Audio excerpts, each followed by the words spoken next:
Assalamualaikum warahmatullahi wabarakatuh. Kembali lagi di channel Berita Mistis. Untuk kisah kali ini ada sebuah kisah yang diambil dari karya Karsa dari tulisannya Representatif. Sebuah kisah yang berjudul Rahasia Besar Rumah Sakit Tua. Dan sebelum kita lanjut ke ceritanya, tekan dulu tombol like video ini dan jangan lupa tekan juga tombol subscribe channel ini. Nyalakan juga lonceng notifikasinya agar tidak ketinggalan cerita-cerita lainnya dari channel ini.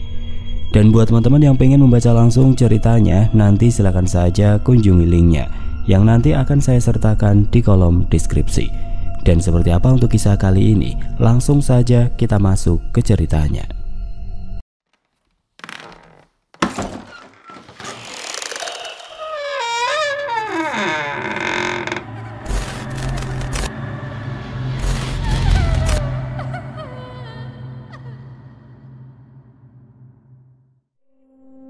Cerita ini bisa menjadi semakin seru jika kita mulai menambahkan nuansa horor seiring berjalannya malam operasi. Misalnya, setelah kejadian dengan sapu tangan, Laras mulai merasakan hal-hal aneh di sekitar ruang operasi. Sesuatu yang awalnya terlihat konyol berubah menjadi mengerikan saat lampu ruang operasi tiba-tiba berkedip. Dan Laras melihat bayangan seseorang di ujung ruangan. Saat ia menoleh, tidak ada siapapun di sana. Hanya ruang kosong dan dinding-dinding tua rumah sakit yang seolah menyimpan cerita kelam. Akbar yang bertugas di ruangan lain sempat mengirim Laras pesan singkat untuk mengingatkan agar dia tidak lupa membawa makan malam. Namun saat Laras hendak membalas, layar ponselnya tiba-tiba mati dan suara-suara aneh mulai terdengar dari lorong gelap di luar ruang operasi. Laras sedang duduk di ruang istirahat dokter, memanfaatkan waktu luang yang ada dengan menyandarkan kepala di kursi empuk. Matanya mulai terpejam. Jam dinding di ruangan itu menunjukkan hampir tengah malam dan suasana rumah sakit semakin sepi. Hanya suara langkah-langkah pelan suster yang seringkali terdengar dari luar ruangan. Setelah seharian penuh menjalani rotasi koas yang padat, tubuhnya mulai lelah dan matanya perlahan-lahan terpejam. Namun tidak lama kemudian, Laras dibangunkan oleh sentuhan pelan di bahunya. "Laras, bangun. Kamu dipanggil dokter Nadia untuk operasi," kata Akbar, temannya sesama koas yang selalu bersikap perhatian kepadanya. Suaranya terdengar lembut namun tegas. Laras menggeliat, mengusap matanya yang masih setengah mengantuk, lalu melihat Akbar berdiri di sebelahnya dengan senyum kecil. "Operasi?" gumam Laras bingung, berusaha merangkai informasi yang baru saja didengarnya. "Iya, operasi mendadak. Pasien kecelakaan baru masuk. Dokter Nadia butuh bantuan ekstra," jawab Akbar sambil menunjuk jam dinding. "Sudah hampir jam 12 malam. Kamu cukup istirahat?" Laras tersenyum samar, merasa segar setelah tidur sejenak. "Ya cukuplah, tapi operasi tengah malam begini kayaknya bakal horor deh." Akbar tertawa kecil. "Santai saja, selama ada kamu pasti aman. Lagi pula, dokter Nadia minta kamu langsung ke ruang operasi sekarang." Dengan setengah sadar, Laras mengangguk dan segera beranjak dari kursinya. Ia meraih jas koasnya yang tergeletak di sandaran kursi, lalu memasukkan ponselnya ke dalam saku. "Oke, aku jalan duluan." Saat Laras melangkah keluar ruangan, Akbar sempat menatapnya sejenak. Meski Akbar sudah lama menaruh hati pada Laras, ia belum pernah menyatakan perasaannya. "Hati-hati ya, Lar," ucap Akbar, suaranya terdengar sedikit khawatir. Laras menoleh sebentar dan tersenyum. "Iya, santai aja, aku bisa kok." Dia berjalan cepat menyusuri koridor rumah sakit yang mulai terasa sunyi. Cahaya lampu neon yang redup dan dinding mengisi lorong-lorong, memberikan nuansa misterius. Setelah melewati beberapa pintu, Laras akhirnya sampai di ruang operasi, di mana dokter Nadia dan dua suster, Rini dan Hanin, sudah siap. "Ah Laras, akhirnya kamu datang," kata dokter Nadia sambil merapikan sarung tangannya. Wajahnya tampak serius, tapi Laras bisa melihat sedikit rasa lega di matanya. "Maaf ya dok, sempat ketiduran," jawab Laras sambil tersenyum malu. Namun matanya langsung mencari sesuatu. Masker medis yang biasanya ia simpan di dalam tas atau saku jas koasnya. Ia terdiam sejenak, menyadari bahwa maskernya tidak ada. Dokter Nadia menoleh ke arahnya. "Cepat pakai maskermu, kita harus segera mulai." Laras panik sejenak. Ia meraba-raba saku jasnya, membuka tas, tapi masker itu tidak ditemukan. Tanpa pikir panjang dan terburu-buru, Laras meraih sapu tangan kecil yang biasa ia bawa dan mengikatnya di wajah. menggantikan masker. Dokter Nadia memandangnya sekilas dengan alis terangkat. "Laras, kamu pakai apa itu?" tanyanya dengan nada heran namun tetap tenang. Laras yang sudah keburu rasa kerusuk hanya bisa tersenyum di balik sapu tangan yang ia gunakan. Sapu tangan, Dok, maskerku ketinggalan. Maaf, ini darurat." Dokter Nadia menghela nafas, menahan tawa kecil yang hampir keluar dari bibirnya. "Ya ampun Laras, besok jangan lupa siap-siap ya. Tapi sekarang, ya sudah, kita harus mulai." Sementara itu Rini dan Hanin yang berada di pojok ruangan hanya bisa saling melirik dan menahan tawa melihat tingkah Laras. Mereka sudah terbiasa dengan kecerobohan kecil Laras, tetapi malam itu entah kenapa situasinya terasa lebih lucu dari biasanya. Laras yang sekarang berusaha keras untuk tidak merasa malu mengambil posisi di samping dokter Nadia. Suasana di ruang operasi berubah serius. Di luar kesalahan kecilnya tadi, Laras tetap fokus pada tugasnya. Meskipun ia canggung di dedikasinya sebagai dokter muda tetap tidak tergoyahkan. Namun di tengah keseriusan operasi yang sedang berlangsung, Laras merasa ada sesuatu yang aneh di sekitar ruang operasi. Bulu kuduknya tiba-tiba meremang tanpa alasan jelas. Sekilas, ia merasa seperti ada bayangan hitam bergerak di sudut ruangan, tapi ketika ia menoleh, tidak ada apa-apa. Mungkin cuma efek lelah, pikirnya sambil mencoba mengabaikan perasaan itu. Tapi perasaan tersebut terus bertahan sepanjang malam, seperti ada yang mengawasi mereka dari kegelapan di luar pintu ruang operasi. Operasi berlanjut dengan lancar, namun bagi Laras, malam itu terasa lebih panjang dari biasanya. Setelah menyelesaikan prosedur operasi, Laras melepas sarung tangannya, melemparnya ke tempat sampah medis dan menghela nafas panjang. Dia melirik ke dokter Nadia yang tampak lelah, tetapi tetap profesional seperti biasa. Rini dan Hanin sedang sibuk merapikan alat-alat bedah di meja operasi. Sesekali saling berbisik, mungkin masih membicarakan insiden masker sapu tangan tadi. "Terima kasih sudah bantu Laras," kata dokter Nadia sambil berjalan ke pintu. "Besok aku harap kamu lebih siap ya, dan jangan pakai sapu tangan lagi." Senyumnya kecil, mungkin sedikit geli, namun tetap penuh kewibawaan. Laras mengangguk cepat, wajahnya sedikit merah. Iya dok, maaf ya tadi itu benar-benar gak sengaja, aku buru-buru." "Tidak apa," jawab dokter Nadia. "Hati-hati ya, rumah sakit ini memang agak bikin merinding kalau malam-malam seperti ini." Laras tertawa kecil, meski sedikit terasa dipaksakan. Ia merasa ada yang tidak beres sejak operasi dimulai, tapi tidak ingin dianggap penakut di depan dokter Nadia. Malam itu, rumah sakit tampak lebih sunyi dari biasanya. Hanya suara langkah-langkah kaki yang terdengar menggema di lorong sempit menuju ruang ganti. Saat berjalan keluar dari ruang operasi, Laras menunduk memeriksa ponselnya yang sejak tadi diam. Akbar seperti biasa mengirim pesan singkat padanya. "Udah selesai, jangan lupa makan malam Lar." Namun ketika hendak membalas, layar ponselnya tiba-tiba mati. Laras mengerutkan kening dan mencoba menyalakan kembali, tetapi ponselnya tidak merespon. Sambil menghela nafas, ia berjalan lebih cepat. Namun semakin mendekati ruang ganti, suasana berubah. Lampu-lampu di langit-langit berkedip-kedip. Malam itu rumah sakit tampak lebih sepi dari biasanya. Angin dingin kota Bandung berhembus pelan melewati jendela-jendela tua yang retak. Dan lampu-lampu koridor dan redup menciptakan bayangan-bayangan panjang di lantai. Laras masih mengenakan sapu tangan sebagai masker. Merasa sedikit malu setelah ditegur oleh dokter Nadia, namun ia berusaha menertawakan dirinya sendiri. Pasti nanti jadi bahan candaan Akbar, pikirnya sambil berjalan menuju ruang ganti. Rini dan Hanin sudah pergi lebih dulu, meninggalkan Laras sendirian di lorong panjang menuju ruang ganti. Saat ia melangkah, terdengar suara samar seperti bisikan angin dari lorong sebelah. Langkah Laras melambat, ia berhenti sejenak, menajamkan pendengarannya. Tidak ada apa-apa, mungkin hanya imajinasinya saja. Lagi pula Laras tidak pernah percaya pada cerita-cerita horor tentang rumah sakit ini. Meskipun teman-temannya sering berbicara tentang penunggu di ruangan tertentu. Saat ia mendekati pintu ruang ganti, ponselnya bergetar. Pesan dari Akbar. "Udah selesai." Laras tersenyum kecil, membalas pesan itu dengan cepat. "Oke, sebentar lagi pulang." Namun saat ia hendak memasukkan ponselnya kembali ke saku, layar ponselnya tiba-tiba mati. Laras tertegun, menekan tombol daya tapi tidak ada respon. Perasaan aneh mulai merayapi dirinya. Kenapa sih ponsel ini mendadak mati? Dia menoleh ke kanan, melihat ke arah lorong lain yang lebih gelap. Lampu-lampu di sana tampak berkedip-kedip perlahan, seolah ada yang bermain-main dengan saklar.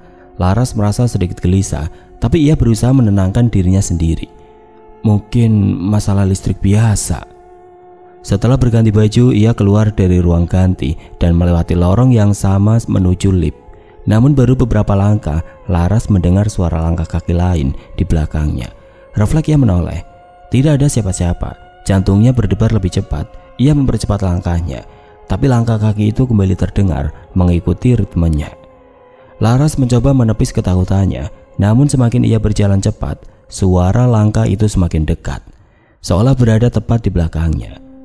Dengan perasaan gelisah, ia menoleh lagi dan kali ini ia melihatnya. Sosok bayangan hitam berdiri di ujung lorong. Siluet tinggi dengan bentuk tidak jelas seakan membaur dengan kegelapan di sekitarnya. Laras tertegun, tubuhnya membeku. Sosok itu tidak bergerak, namun ada sesuatu yang membuat Laras merasa sangat terancam.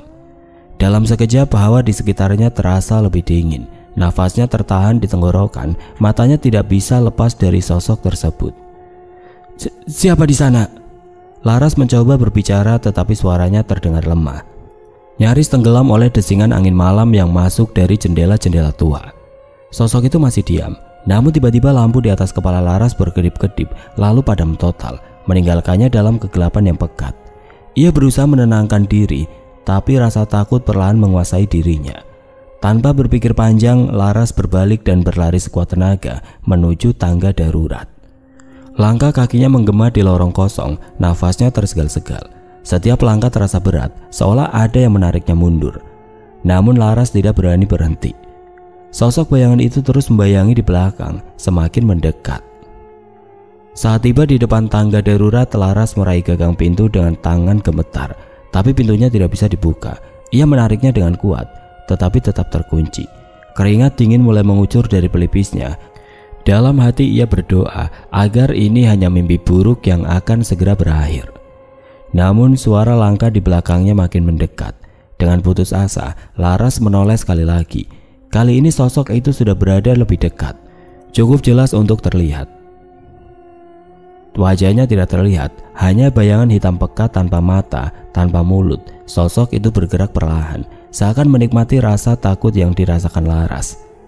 Aku harus keluar dari sini, pikir Laras panik. Di detik terakhir, Laras melihat pintu di ujung koridor lain, pintu yang biasanya jarang digunakan. Ia berlari ke sana. Hampir tersandung beberapa kali tapi tidak berhenti. Saat berhasil meraih gagang pintu itu dan mendorongnya, pintu terbuka dengan keras, mengeluarkan bunyi derit yang nyaring. Tanpa menunggu lebih lama, Laras masuk ke dalam ruangan kecil yang gelap itu dan menutup pintunya dengan cepat. Jantungnya berdegup kencang, tubuhnya gemetar hebat. Ia menekan punggungnya ke pintu, berharap sosok itu tidak mengikutinya. Di dalam ruangan kecil itu, keheningan tiba-tiba terasa menakutkan. Hanya ada suara nafas Laras yang terengah-engah. Perlahan ia menyalakan ponselnya kembali. Ajaibnya, ponsel itu hidup dan layar menyala terang di tengah kegelapan. Namun yang membuat darah Laras membeku adalah pesan yang muncul di layarnya. Sebuah pesan masuk dari nomor tidak dikenal. Aku di belakangmu. Setelah selesai di ruang operasi, Laras merasa tubuhnya kembali lelah. Ia berjalan pelan menuju ruang istirahat para koas dengan sapu tangan masih tergantung di lehernya. Tanda keserampangan yang ia lakukan selama operasi tadi. Pikirannya melayang-layang, masih merasa sedikit malu karena memakai sapu tangan sebagai masker. Saat ia membuka pintu ruang koas, Akbar sedang duduk di kursi sambil membaca buku. Begitu melihat Laras masuk, Akbar mengangkat alisnya dan tersenyum kecil. Laras, kamu kok pakai sapu tangan di leher kayak gitu? Kamu habis operasi atau mau gaya ala koboi? Laras tersenyum lemah dan duduk di seberang Akbar. Aduh, ceritanya panjang, Bar. Jadi pas tadi mau masuk ke ruang operasi, aku lupa bawa masker. Ya udah, buru-buru aku pakai sapu tangan ini, ucapnya sambil menunjuk sapu tangan yang masih terikat di lehernya. Dokter Nadia sampai bingung lihat aku. Akbar tertawa pelan, lalu berdiri dari tempat duduknya. Ya ampun, kamu itu selalu saja ada-ada aja, Lar. Tapi kamu capek kan? Nih, aku udah siapin coklat hangat buat kamu. Katanya mengambil secangkir minuman dari meja kecil di dekatnya. Laras kaget dengan perhatian Akbar. Namun seperti biasa, ia tidak terlalu memikirkannya. Ia hanya tersenyum hangat dan meraih cangkir itu. Wah, makasih Bar, kamu memang selalu paling perhatian deh, ucapnya tulus, namun dengan nada yang lebih seperti teman. Akbar hanya mengangguk pelan. Meski sudah lama ia menyimpan perasaan pada Laras, ia belum pernah berani untuk mengungkapkannya secara langsung. Dia merasa mungkin belum waktunya, atau mungkin Laras tidak pernah melihatnya lebih dari sekedar teman. Setelah beberapa obrolan ringan, Akbar berdiri dan berkata, "Aku harus ke ruang mayat sebentar, ada tugas jaga di sana. Kamu tunggu di sini aja, jangan tidur dulu. Kalau ada apa-apa, kabari aku ya." Laras mengangguk sambil melanjutkan menyeruput coklat hangatnya. "Iya Bar, hati-hati ya di ruang mayat." Setelah Akbar pergi, Laras duduk sendirian di ruang koas. Ia menghela nafas panjang, lalu mengeluarkan ponselnya, mencoba mengecek apakah ada pesan masuk, sambil bermain-main dengan sapu tangan yang sudah dilepas dari lehernya. Laras memeriksa ponsel dengan satu tangan, namun tidak ada pesan baru. Ia menggoyang-goyangkan ponselnya, mencoba mencari sinyal yang sering hilang di gedung rumah sakit tua itu. Tiba-tiba dari sudut matanya Laras melihat sekelebat bayangan hitam lewat di depan jendela ruangan. Bayangan itu melintas cepat, seperti seseorang yang berjalan terburu-buru. Laras terdiam sejenak, mematung di tempatnya. Perasaan tidak nyaman mulai merayap. Namun rasa penasaran menekan rasa takutnya. Ia berdiri dan berjalan perlahan ke arah jendela. Mengintip keluar, lorong itu tampak kosong, hanya lampu-lampu redup yang menerangi lantai putih yang sedikit berdebu. Laras merasa ada yang tidak beres. Meski tidak ada siapapun di sana, ia mendengar suara hentakan di lantai, seperti langkah kaki yang berat. Suara itu terdengar semakin jelas, bergema di lorong kosong. Dengan perasaan cemas bercampur penasaran, Laras memutuskan untuk mengikuti suara itu. Ia berjalan pelan menyusuri lorong. Langkahnya semakin hati-hati, suara hentakan itu terdengar semakin jauh, mengarah ke bagian paling belakang rumah sakit, tempat yang jarang digunakan dan sering disebut-sebut oleh staf sebagai tempat angker.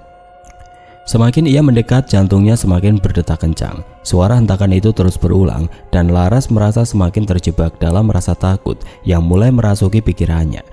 Akhirnya ia sampai di sebuah ruangan tua yang pintunya sudah lama tidak digunakan. Pintu itu sedikit terbuka, memperlihatkan kegelapan di dalamnya. Dengan tangan gemetar, Laras memberanikan diri untuk mengintip melalui jendela kecil di pintu ruang tersebut. Di sebelah ruangan, di sudut gelap, ia melihat sesuatu yang membuat tubuhnya kaku seketika. Sosok pocong berdiri di sana, membelakangi Laras, menghadap ke tembok. Pocong itu tidak bergerak seperti biasanya. Yang lebih menyeramkan, sosok itu meloncat-loncat di tempat, membuat suara hentakan ke lantai yang sejak tadi Laras dengar. Setiap loncatan terasa lambat, seperti terjebak dalam irama yang aneh dan tidak alami. Laras terdiam di tempatnya, tubuhnya terasa lemas, kakinya seolah tertanam di lantai. Matanya tidak bisa lepas dari pemandangan mengerikan itu. Detak jantungnya berpacu cepat, keringat dingin mengucur di pelipisnya, nafasnya terasa berat, dan lututnya mulai gemetar. Dengan sisa-sisa keberaniannya, Laras mundur perlahan. Namun saat ia mundur, suara hentakan itu semakin keras, seolah pocong itu menyadari kehadirannya. Tanpa berpikir panjang, Laras berbalik dan lari secepat mungkin. Nafasnya terengah-engah, tubuhnya serasa tidak beraturan saat ia berlari kembali menuju ruang koas. Saat tiba di ruang koas, Laras menutup pintu dengan cepat dan membanting tubuhnya ke kursi. Tangannya gemetar hebat, matanya masih terbuka lebar, berusaha mencerna apa yang baru saja ia lihat. Ia berusaha menenangkan nafasnya, namun rasa takut itu masih menggantung di udara, membuatnya sulit berpikir jernih. "Laras, tenang, itu cuma halusinasi. Kamu capek, ya, kamu capek." Ia mencoba berbicara pada dirinya sendiri, namun bayangan pocong yang meloncat-loncat itu tidak mau hilang dari pikirannya. Laras duduk terdiam di kursi ruang koas, masih gemetar setelah berlari dari lorong belakang rumah sakit. Keringat dingin membasahi pelipisnya dan nafasnya masih tersegal-segal. Bayangan pocong yang melompat-lompat di ruang kosong itu terus menghantui pikirannya. Ia mencoba meyakinkan dirinya bahwa itu hanya efek lelah, tapi suara hentakan kaki yang masih terngiang jelas membuatnya sulit berpikir jernih. Matanya tertuju pada sapu tangan yang tadi ia lepas, sekarang tergeletak di pangkuannya. Tangannya dengan refleks memegang sapu tangan itu erat, seolah sapu tangan itu bisa memberinya rasa aman. Apa benar aku hanya lelah? Gumamnya dalam hati. Tapi perasaan takut itu justru menghantui, terutama saat ia teringat sosok pocong yang tidak wajar dengan gerakan aneh, meloncat-loncat tanpa suara kecuali hentakan ke lantai. Sekitar 5 menit setelah ia kembali, pintu ruang koas berderit perlahan. Laras terperajat, tubuhnya menegang, namun ia merasa lega saat melihat Akbar masuk dengan wajah heran. "Laras, kenapa? Kamu kok kelihatan pucat banget?" tanyanya dengan nada khawatir. Laras mencoba tersenyum meski terasa dipaksakan. Aku tadi lihat sesuatu di lorong belakang, ada bayangan lewat dan aku dengar suara hentakan. Aku penasaran, jadi aku ikuti dan..." Ia terdiam sejenak, masih merasa berat untuk menceritakan apa yang ia lihat. "Dan apa?" desak Akbar dengan suara lebih pelan, mendekat ke arahnya. Laras menghela nafas dalam-dalam, menatap sapu tangannya sejenak sebelum melanjutkan. "Aku lihat pocong di salah satu ruangan kosong. Dia meloncat-loncat di tempat, tapi aneh Bar, pocong itu menghadap tembok dan gerakannya nggak biasa." Mata Akbar membesar, namun ia mencoba menenangkan Laras. "Laras, kamu pasti lelah. Malam-malam begini, lorong rumah sakit memang sering bikin merinding. Apalagi kalau capek, pikiran bisa macam-macam. Mungkin kamu cuma berhalusinasi." Laras menggelengkan kepala. Perasaan takutnya terlalu nyata untuk dianggap halusinasi. "Enggak Bar, aku tahu bedanya antara capek sama halusinasi. Ini nyata. Suaranya, gerakannya, bahkan aku bisa dengan jelas hentakan loncatannya di lantai." Akbar terdiam, berusaha mencerna apa yang dikatakan Laras. Ia tahu Laras bukan tipe orang yang mudah ketakutan tanpa alasan. "Oke, kalau kamu merasa itu nyata, aku percaya. Tapi sekarang lebih baik kamu tenang dulu. Mungkin ada penjelasan logis. Bisa jadi suara itu dari sesuatu yang lain, dan apa yang kamu lihat cuma bayangan dari pikiran yang kelelahan." Akbar berdiri dan mengambil segelas air dari dispenser, lalu memberikannya kepada Laras. "Nih, minum dulu biar lebih tenang." Laras meraih gelas itu dengan tangan gemetar dan meminumnya. Air dingin yang mengalir di tenggorokannya membuatnya merasa sedikit lebih baik. Namun perasaan takut itu masih ada, menyelubungi pikirannya. Sapu tangan yang ia pegang pun terasa seperti benda yang menyimpan kesan misterius, seolah menjadi saksi dari apa yang baru saja ia alami. Setelah beberapa menit, suasana menjadi sedikit lebih tenang. Akbar akhirnya memutuskan untuk pergi mengecek ke ruangan mayat lagi. "Aku harus balik lagi sebentar ke ruang mayat. Kamu yakin gak apa-apa di sini sendiri?" Laras mengangguk pelan, meskipun dalam hatinya ia merasa khawatir, namun ia tidak ingin terlihat lemah di depan Akbar. "Iya gak apa-apa, aku cuma butuh tenang sebentar." Akbar pun keluar dari ruangan, meninggalkan Laras sendirian. Suara langkah kakinya perlahan menghilang di lorong, dan kesunyian mulai memenuhi ruangan koas. Laras mencoba mengalihkan perhatiannya dengan membuka ponsel, melihat apakah ada pesan masuk. Namun saat ia sedang memeriksa ponselnya, tiba-tiba sapu tangan yang tadi tergeletak di pangkuannya jatuh ke lantai dengan bunyi pelan. Laras menunduk untuk mengambilnya, namun saat ia membungkuk, perasaan tidak nyaman itu kembali muncul. Ia mendengar suara hentakan lagi, kali ini lebih jelas, seperti berasal dari ujung lorong di depan ruang koas. Laras langsung menegakkan tubuhnya, jantungnya berdegup kencang. Suara hentakan itu semakin mendekat, seolah sosok yang tadi ia lihat kini sedang bergerak menuju ke arahnya. Dengan perasaan takut yang semakin membesar, Laras berdiri dan berjalan ke pintu, mengintip melalui celah kecil di pintu kaca. Tidak ada siapapun di luar, namun suara itu masih terdengar, hentakan keras, berat, seperti sesuatu yang meloncat-loncat mendekat. Laras menghela nafas, tangannya meremas sapu tangan itu erat-erat. Kali ini bukan untuk menghibur diri, melainkan karena ketakutan yang semakin memuncak. Ia mencoba berpikir rasional, tetapi suasana di sekitarnya terasa semakin menyeramkan. Ia menempelkan telinganya ke pintu, mendengarkan lebih seksama. Suara itu semakin jelas, kini terdengar lebih keras dan lebih cepat. Dengan rasa penasaran yang diiringi oleh ketakutan yang luar biasa, Laras memberanikan diri membuka pintu perlahan dan melangkah keluar. Lorong itu tetap kosong, namun suara hentakan tersebut kini terdengar lebih jauh, seperti berasal dari arah ruang kosong di bagian belakang rumah sakit tempat ia melihat pocong tadi. Laras terdiam di depan pintu ruang koas, mempertimbangkan apakah ia harus mengikuti suara itu lagi atau tidak. Nalurinya menyuruhnya untuk tetap di tempat, tetapi rasa penasaran dan dorongan untuk mencari tahu apa yang sebenarnya terjadi membuatnya mulai melangkah lagi. Dengan nafas yang tertahan, Laras menyusuri lorong menuju tempat ia melihat pocong sebelumnya. Setiap langkah terasa berat, dan suara hentakan itu terus terdengar, semakin jelas seiring ia mendekat ke ruangan kosong itu. Saat ia sampai di depan pintu ruangan yang sama, ia terhenti. Kali ini pintu ruangan itu sudah terbuka lebar, tidak seperti sebelumnya. Ruangan tersebut sekarang terlihat lebih gelap, seolah-olah cahaya lampu tidak cukup masuk ke dalamnya. Laras menelan ludah, mencoba menenangkan dirinya. Tangannya kembali memegang sapu tangan yang ada di sakunya, menggenggamnya erat-erat. Laras memberanikan diri untuk melangkah mendekat ke pintu ruangan itu. Namun saat ia hendak mengintip ke dalam ruangan, tiba-tiba ada sesuatu yang bergerak di dalam kegelapan. Sosok pocong itu muncul lagi. Kali ini tidak menghadap tembok, melainkan berbalik menghadap langsung ke arah Laras.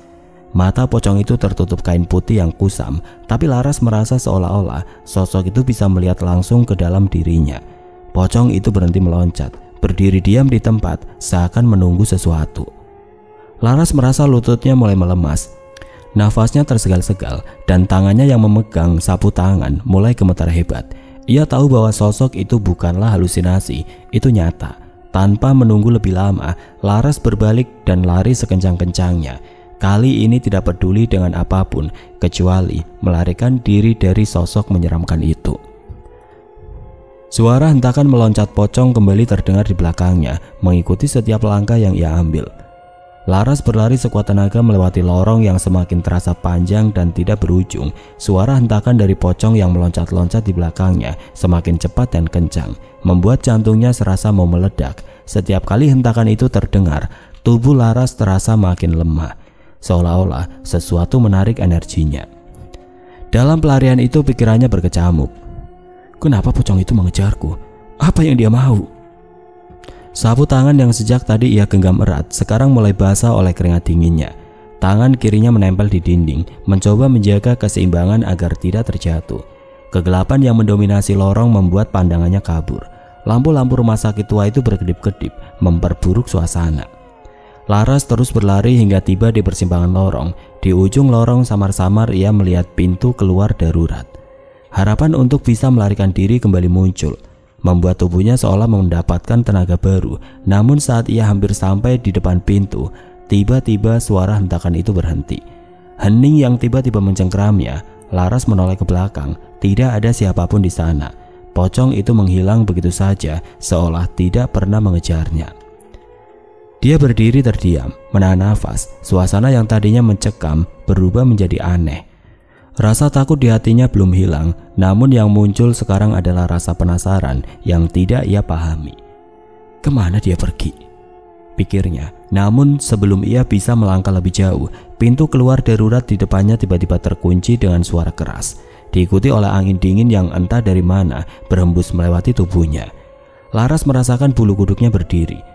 Angin dingin itu terasa tidak wajar, seolah ada sesuatu yang bersembunyi di baliknya. Dengan tangan yang gemetar, ia mencoba menarik pegangan pintu, tapi tidak bergerak. Pintu itu benar-benar terkunci. Sial. Mencoba menahan panik yang mulai mendesak dari dalamnya. Dalam keheningan yang aneh itu, suara lain muncul dari balik pintu darurat. Bukan hentakan kaki, melainkan suara yang lebih lembut, seperti bisikan halus yang hanya bisa didengar saat suasana benar-benar sunyi. Suara itu terdengar seperti memanggil namanya. Laras. Suara itu begitu pelan, namun mengandung ancaman yang nyata. Laras terperangah, siapa yang memanggil namanya? Bagaimana mungkin ada yang tahu jika dia ada di sini? Ia melangkah mundur, ingin menjauh dari pintu yang kini terasa begitu mencekam. Namun saat ia hendak berbalik, pintu di belakangnya, pintu ruang koas, berderit terbuka dengan sendirinya. Ia tersentak. Bayangan gelap di balik pintu itu tampak seperti bergerak-gerak, seperti ada sesuatu yang sedang mengintip dari balik kegelapan. Dengan ketakutan yang kembali menguasai dirinya, Laras melangkah mundur menjauh dari pintu. Tetapi suara memanggil namanya tadi semakin jelas. "Laras, kamu tidak bisa lari." Laras menutup telinganya, mencoba memblokir suara itu, tapi semakin ia berusaha mengabaikannya, semakin keras suara itu terdengar di kepalanya. Rasa takutnya berubah menjadi teror yang tidak terkendali. Sambil terisak, Laras melihat ke arah sapu tangan yang masih tergenggam erat di tangannya. Sejenak ia merasa ada sesuatu yang aneh dengan sapu tangan itu, seolah-olah benda itu memiliki kekuatan yang menghubungkannya dengan dunia lain. Dalam kebingungan ia memegang sapu tangan itu lebih erat. Namun justru pada saat itulah ia merasakan sesuatu yang dingin menyentuh punggung tangannya. Bukan angin, bukan juga sekedar perasaan, tapi benar-benar ada sesuatu yang menempel di sana. Laras langsung menempel sapu tangan itu ke lantai dengan teriakan kecil. Dia menatap sapu tangan itu dengan mata terbelalak, tidak tahu apa yang harus ia lakukan. Sebelum Laras sempat berpikir lebih jauh, pintu ruang koas terbuka lebih lebar. Dan dari balik bayang-bayang pintu, sosok pocong itu muncul lagi. Kali ini tidak meloncat-loncat, tapi melayang perlahan, mendekati Laras dengan gerakan yang sangat tenang namun mengerikan. Matanya yang kosong, terbungkus kain kafan kusam, seolah-olah bisa melihat Laras dengan jelas. Jarak mereka semakin dekat dan Laras merasa tubuhnya kaku, tidak bisa bergerak. Kakinya terasa lemas, seolah-olah ditarik oleh kekuatan tidak terlihat untuk tetap di tempat. Pocong itu berhenti tepat di hadapan Laras. Wajahnya hanya beberapa senti dari Laras, membuat Laras bisa mencium bau anyir yang sangat tajam. Kepalanya terkulai sedikit ke samping, menunjukkan luka-luka mengerikan yang terselip di balik kain kafannya. Tiba-tiba pocong itu membuka mulutnya, namun tidak ada suara yang keluar. Yang terdengar hanyalah bunyi nafas berat dan gemeretak dari tubuhnya. Lalu dengan gerakan tiba-tiba, pocong itu mengangkat tangannya, menunjuk langsung ke arah sapu tangan yang masih tergeletak di lantai. Laras merinding. Ia berusaha memahami apa yang pocong itu inginkan. Apa maksudnya? Pikirnya panik. Matanya tertuju pada sapu tangan yang tadi ia buang, dan entah kenapa ia merasa benda itu adalah kunci dari segala kejadian aneh ini. Sapu tangan itu yang selama ini hanya ia anggap sebagai benda biasa, tampaknya menyimpan sesuatu yang lebih dari sekedar kain. Dengan tangan gemetar, Laras perlahan mengambil sapu tangan itu dari lantai. Namun begitu ia menyentuhnya, pocong itu tiba-tiba lenyap dalam sekejap. Ruangan menjadi sunyi senyap, seolah-olah tidak pernah ada sosok menyeramkan di sana. Laras terhuyung-huyung, tubuhnya lemas seolah-olah semua energi tersedot habis oleh kejadian ini. Matanya terpejam sejenak, mencoba menenangkan diri. Namun sebelum ia bisa benar-benar menenangkan diri, pintu darurat di ujung lorong kembali mengeluarkan suara berderit keras. Kali ini terbuka lebar dengan sendirinya. Dari balik pintu itu terdengar langkah kaki. Laras membeku di tempat, tubuhnya gemetar tanpa ia sadari. Sosok lain muncul dari balik pintu itu, perlahan mendekat. Tiba-tiba sosok yang muncul itu adalah Akbar. "Laras, kamu kenapa?" tanya Akbar dengan wajah bingung dan khawatir, mendekati Laras yang masih pucat dan kaku di tempatnya berdiri. Namun Laras tidak bisa berkata apa-apa. Tangannya yang memegang sapu tangan terasa lebih berat, dan perasaan bahwa apa yang terjadi barusan lebih dari sekedar mimpi buruk kini meresap ke dalam dirinya. Ia tahu bahwa malam ini ada sesuatu di rumah sakit tua ini yang bangkit dari kegelapan, sesuatu yang akan terus mengikutinya. Keesokan harinya Laras berusaha untuk melupakan kejadian mengerikan semalam meskipun tidurnya tidak nyenyak. Ia tetap datang lebih awal ke rumah sakit karena kebagian jadwal masuk pagi. Seperti biasa ia mengenakan jas putih koasnya dan membawa sapu tangan yang kini terasa berbeda, seolah-olah benda itu mengingatkannya pada sesuatu yang tidak kasat mata. Di ruang koas, Laras bertemu Dewi, temannya yang juga mendapat giliran shift pagi. Dewi adalah gadis Jawa berwajah manis dengan kulit cerah dan mata besar yang selalu tampak penuh semangat. Namun yang selalu membuat Laras terpingkal-pingkal adalah logat medok tegal Dewi yang begitu khas. Dewi mengerling ke arah Laras yang tampak masih kelelahan. "Wah, tumben kamu lesu banget, Ras. Biasanya ceria pagi-pagi begini." Laras menghela napas panjang. "Semalam, Dew, ada kejadian aneh. Aku ketemu..." Laras berhenti sejenak, merasa sulit untuk menjelaskan apa yang sebenarnya ia lihat. Bagaimana mungkin ia bisa menceritakan tentang pocong yang melompat-lompat di rumah sakit ini? Ya, pokoknya aku ketemu yang gak seharusnya aku lihat. Dewi menatapnya dengan penuh rasa penasaran sambil mendekat dan duduk di sebelahnya. Loh, apa Toras? Ketemu setan? Ceritain dong. Dewi menggebu-gebu, wajahnya penuh antusiasme.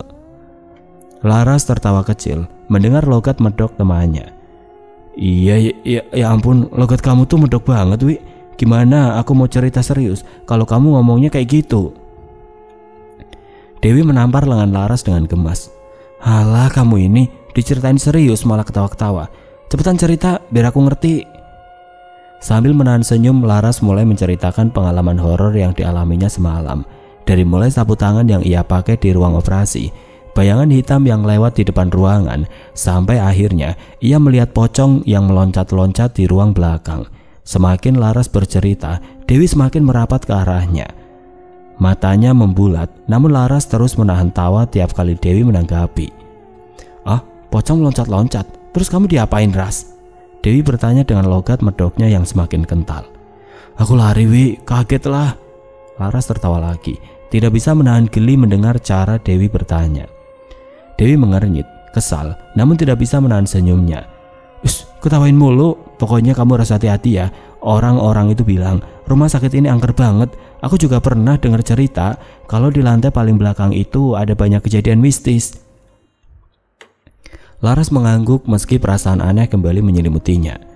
Iya sih, aku ngerasa ada yang salah sama sapu tangan ini, ucap Laras pelan sambil menatap sapu tangan di tangannya. Pas aku pegang semalam, kayak ada sesuatu yang ikut denganku. Mata Dewi membelalak. Waduh, sapu tanganmu itu jangan-jangan ada penunggunya. Udah deh, buang aja. Laras memandang sapu tangan itu lebih lama. Tapi ini sapu tangan kesayangan aku, Dew. Selalu aku bawa kemana-mana. Dewi mendekatkan wajahnya dengan ekspresi serius yang segera buyar oleh tawanya sendiri. Hal Laras, kalau sapu tangan itu bisa manggil pocong, mending buang aja daripada nanti pocongnya datang lagi minta pinjem. Laras tertawa terbahak-bahak. Dewi memang selalu bisa mencairkan suasana, namun meski tawa mereka memenuhi ruangan koas, di balik itu, rasa takut yang dialami Laras semalam masih menyelinap di pikirannya. Ada sesuatu yang ia rasakan berbeda di rumah sakit ini, sesuatu yang menyeramkan yang masih menunggunya di balik kegelapan. Tidak lama kemudian Laras dan Dewi dipanggil untuk menangani pasien di ruang IGD. Meskipun hari baru dimulai, bayangan pocong dan suara hentakan kaki dari semalam seakan terus menghantui Laras. Ketika mereka berjalan melewati lorong rumah sakit, Laras sempat melirik ke arah lorong belakang, tempat ia melihat sosok menyeramkan itu. Ruangan itu sekarang tampak sunyi, namun entah mengapa ada perasaan tidak nyaman yang terus mengganggunya. Sapu tangan di tangannya terasa lebih berat. Apakah pocong itu masih mengawasinya? Siang itu, setelah tugas di IGD selesai, Laras merasa lelah namun masih penasaran dengan apa yang dia alami semalam. Dalam benaknya ia terus mengingat lorong rumah sakit dan ruangan belakang tempat ia melihat pocong itu. Rasa ingin tahunya semakin membesar, apalagi setelah Dewi tadi mengatakan bahwa ada cerita-cerita mistis di rumah sakit ini. Tidak lama setelah menyelesaikan shiftnya, Laras berkeliling rumah sakit sendirian. Ia tiba di bagian arsip, tempat menyimpan berkas-berkas lama. Ruangan ini jarang dimasuki orang, bahkan bisa dibilang hampir terlupakan. Debu tebal menyelimuti rak-rak bekas yang terlihat sudah tua. Seakan-akan tempat ini sudah tidak pernah disentuh selama bertahun-tahun. Laras melangkah perlahan, matanya menyusuri deretan folder yang berjejer rapi namun kusam. Saat ia menyentuh salah satu rak, tangannya terasa lengket, seolah-olah ada sesuatu yang mengendap di sana. Di bagian rak bawah, Laras melihat ada sebuah kotak kayu yang tampak berbeda, lebih tua dan usang dibandingkan yang lain. Kotak itu setengah tersembunyi di balik tumpukan arsip yang tidak teratur. Laras merasa kotak itu tidak seharusnya ada di sana, seperti sengaja disembunyikan. Ia menarik kotak itu dengan hati-hati. Debu tebal langsung berterbangan, membuatnya bersin beberapa kali. Setelah membersihkan permukaannya, Laras membuka kotak tersebut. Di dalamnya, ia menemukan beberapa berkas yang terlihat sangat tua, dokumen-dokumen yang sudah menguning oleh waktu. Di antaranya, ada beberapa catatan medis di tahun 1970-an. Catatan tersebut mencantumkan nama-nama pasien yang dirawat di rumah sakit ini pada masa lalu. Namun, ada sesuatu yang aneh. Oke teman-teman, sampai di sini dulu ceritanya. Nantikan kelanjutan kisah ini di video berikutnya. Agar tidak ketinggalan, klik tombol subscribe channel ini dan nyalakan lonceng notifikasinya. Wassalamualaikum warahmatullahi wabarakatuh.